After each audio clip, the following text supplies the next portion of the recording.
Sure. I didn't think Case had a good arm. You had a lot of deep ball completions. Well, that's not right. I mean, he has a great arm. He's always been a pure passer. You know, again, since college, and I was with Case in Houston, and his accuracy's always been very, very good, and his arm strength is very good. You know, for a guy who's not very big, but he's a pure passer. Doing hurry up for that first 11-11. What did you like about what happened there? Well, you know, what you want on the second day, you don't want guys to come out and not go fast. So my point there was to come out and, you know, go no huddle and to push the pace of practice early, you know, just to get guys going after the first day of being a little sore. So it worked. It was good for us, and guys came out and played fast today for us. What are the big things that you're looking for when the guys don't have arms? Well, it's still football. You know, obviously it's tough to evaluate certain spots, you know, without pads.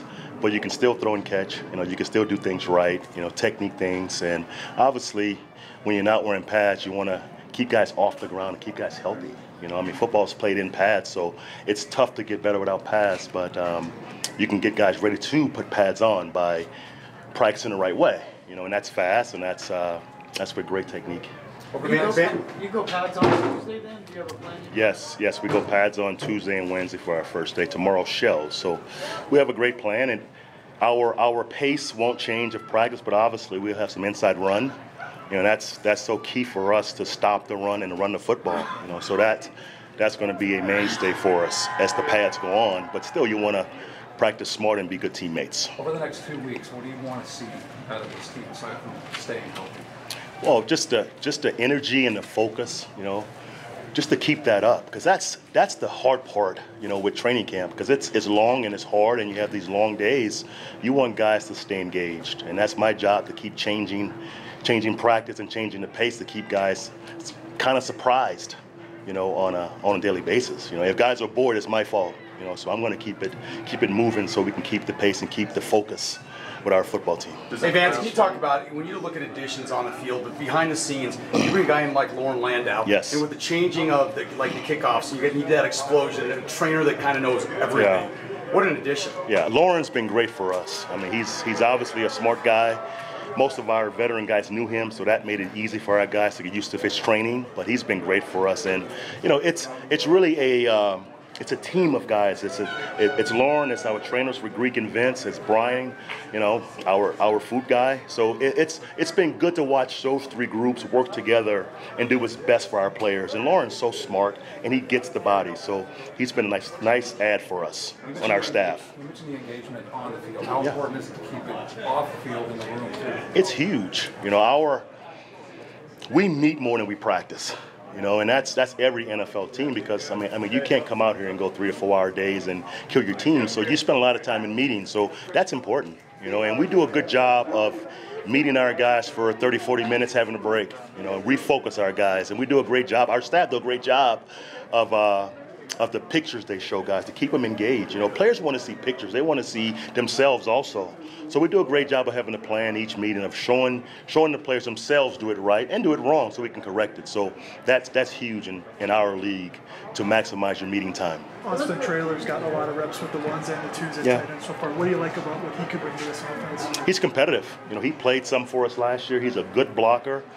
He catches the football fine. You know, we've got a room of Big Ten tight ends, so it's been fun to watch all those guys compete. You know, not just Austin. So I mean, every guy from top to bottom has done a good job competing every day. Follow up on him when he's bounced around, but he finally got a shot to play last year. Can you see that confidence carry over? Absolutely. You know, when guys have a chance to play NFL football and they make some plays and do it right, you know, they have confidence they can do it on a daily basis. So he's been really good for us. He's always engaged. He's a tough guy.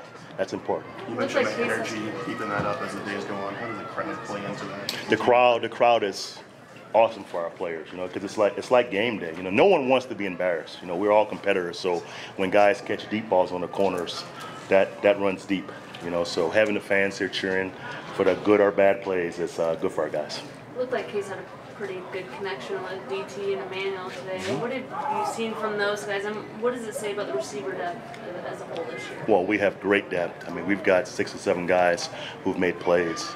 You know, Case and DT and Emmanuel worked all summer. You know, so that timing's almost exact.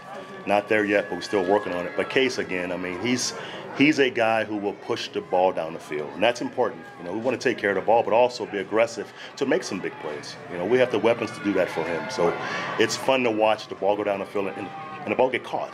That's good. What happened to Corey Brown? Corey Brown had a accident in the weight room. He bumped his head. Simple as that. Did you expect the timing and the chemistry at this point in training camp to be where it is with Keenan and receivers? No, but that speaks to their summer work, you know. And I thought yesterday our offense took a major step since the spring, and that speaks to Case's leadership and keeping guys together all summer. You know, I mean, it came out yesterday, and it was a big improvement from the last day of minicamp, in my opinion. How does that change your approach as you look ahead to a training camp? It doesn't. We're going to work and continue to get as good as we can be, you know, in all phases of our game, in in all three areas. So, but it's fun to see those guys make plays down the field, because for a receiver, I mean, they want to make plays, you know, 10 especially. I mean, he wants the ball every play. He wants to make big plays, and that's a good thing. You know, I want those guys to be a little selfish when it comes to that. O-line, you mix in Turner and Max with Valdir and Larry. That's keep those guys fresh after the injuries. Yeah. I mean, it's early, you know, with Ron. You know, Ron didn't go all spring. Jared didn't go all spring. So we want to be smart and mix them in early, and not get those guys sore where they can't work. You know, it's a marathon. So, you know, we don't want to peak versus Minnesota. We got time for those guys to get in great shape, to build some endurance in their bodies before we give them multiple reps. You know, but our goal is going to be to keep 5 guys together and to build great chemistry with our O-line this year. When do you ideally want those 5 guys solidified? Week 1 versus Seattle. It's early. Running back competition, it kind of looks like Freeman and Devontae are competing for one, and then the other 3 are competing for the number 3 back. I don't see it that way. I really don't. You know, if you watch our practice, all 5 guys are getting 1 reps. So we're competing, Mike. And you know, again, in this league, it's only 2 groups. It's guys who are named proven starters who want to remain starters, and it's guys who are backups who are trying to be starters. So everyone's competing. So we don't have a set roster right now of who's going to be our starters. Everyone's competing. That's the way it should be. What do you want to see more for the coach? From the backs? The pads are full pads tomorrow. What do you want to see from the backs when the pads are on? Yeah, shells tomorrow. Well, you want to see balance. You know, you don't want to see guys blink. You know, obviously they know they're not getting hit, and we're wearing these helmets. You know, so most guys change. Some guys change with pads. So we'll see. You know, you want to see great balance. You don't want to see guys flinch. You know, you want to see guys run through darkness, and that's a trait of a good back. Thank you, Coach. Thank you, guys. Okay.